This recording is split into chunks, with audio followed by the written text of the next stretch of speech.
Hey everyone, welcome back to Corporate Decoder. Today, Republic Airways Holdings Inc. RJET just filed an 8K announcing executive shifts and compensation changes, and I am seeing some interesting moves in how they're handling leadership transitions. Quick note, this is not financial advice. Just my take on public filings for educational purposes. The company is bringing in a new CEO and making some significant payouts to the outgoing one, and it looks like they are setting up their executive team for the future. Let's dive into what Republic Airways Holdings Inc. is reporting. This is a current report, meaning they are announcing something significant that shareholders need to know about right away. The earliest event reported here happened on the 11th of June 2026, though some of the changes they are talking about actually take effect a few days later. This is about Republic Airways Holdings Inc., a company that operates in the airline industry. You might know their stock ticker RJET. Their common stock is traded on the Nasdaq Stock Market LLC. The main reason for this filing is to let everyone know about changes in their leadership. They are talking about directors and officers, essentially the key people running the company. First up, they've announced a new director, Matthew J. Koscal, is stepping onto the board of directors. This is happening as part of a CEO succession plan. We are told that more details about Mr. Koscal, like his background, can be found in their proxy statement from April of 2026. He wasn't picked because of any special deals, and there are no tricky financial dealings to report involving him. Importantly, he will not get extra pay just for being a director because he is also becoming the president and chief executive officer. His pay package as CEO has been adjusted, and those details are in a separate filing. Now let's talk about the big CEO switch. On the 15th of June 2026, Matthew J. Koscal officially takes over as Chief Executive Officer.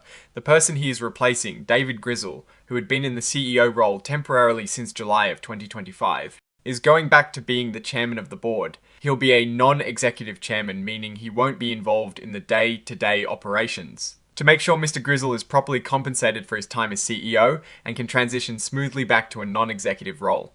The Compensation Committee approved speeding up the payout of his promised compensation. This includes things like stock options or awards that were expected to vest over time. So, what did Mr. Grizzle get for this transition? He received a significant amount of money, a cash payout of over $3.6 million and more than 311,000 shares of Republic Airways stock. This was part of an agreement where he also signed away any claims against the company. Let's break down that payout a bit. He got an accelerated base salary for about a year and a half that he wouldn't have otherwise received yet. That amounts to over $685,000. He also received an accelerated annual cash bonus for a period extending into mid-2027, which is over $1.6 million. Then there are the long-term incentive awards. These are typically things like stock options or performance-based shares. He received accelerated payouts for these awards from 2025 and 2026. In total for these, he got almost $583,000 and over 183,000 shares from the 2025 awards. And then a further 128,500 shares from the 2026 performance stock units. He also got an upfront payment for awards that were planned for 2027, projected at nearly $800,000. Finally, there was a payment to cover 12 months of health insurance, a smaller amount, but still part of the overall package. The report also mentions promotions for two other key executives, Joseph P. Ullman, who is the Chief Financial Officer, and Paul K. Kinstedt, the Chief Operating Officer, are both being promoted to the role of Executive Vice President. This change is effective the 15th of June 2026. As part of these promotions, both Mr. Ullman and Mr. Kinstedt received new equity awards. Each of them got restricted stock units, or ARFAs, valued at $250,000. These ARFAs will vest over 3 years, meaning they will receive them gradually, as long as they continue to work for the company. They also each received performance stock units, or SUS, also valued at $250,000 at target. The number of these SUS that will actually vest depends on the company's performance over a 3-year period. The key performance metric here is called the Controllable Completion Factor, or CCF.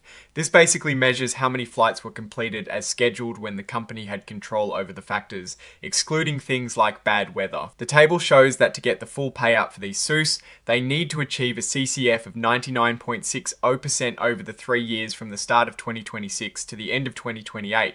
Even a slight dip, like missing that target, would reduce the payout. For example, if they hit only 99.40%, they'd only get 50% of the target payout. This shows how important consistent operational performance is to their executive compensation. Finally, the report lists the exhibits included. These are the actual documents that support the information in the report. This includes the form of the Restricted Stock Unit Agreement, which provides the official terms for those RCS you entered to Mr. Ullman and Mr. Kinstedt. And then there is the interactive data file for the cover page, which helps make the filing searchable for investors and analysts. The report is signed off by Joseph P. Ullman, who is not only an executive vice president, but also the chief financial officer, confirming the accuracy of this filing. Looking at all this, Republic Airways Holdings Incorporated is clearly going through a significant leadership transition. They are paying a substantial amount to their outgoing CEO, David Grizzle, to ensure a smooth handover, and likely to maintain his goodwill. This payout of over $3.6 million in cash and stock is a significant event. The accelerated vesting of his awards suggests a desire to finalize his compensation package quickly as he moves to a non-executive role.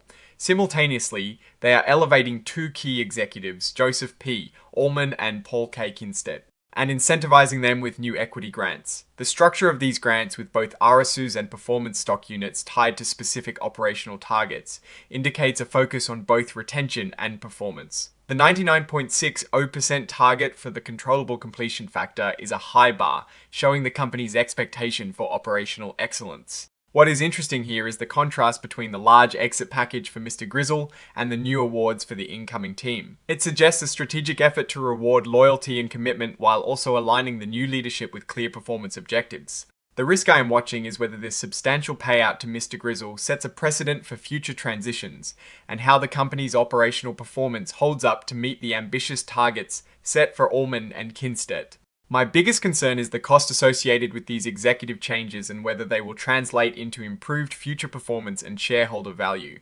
Oh, and the research tools I actually use are linked in the description. They help keep this channel going.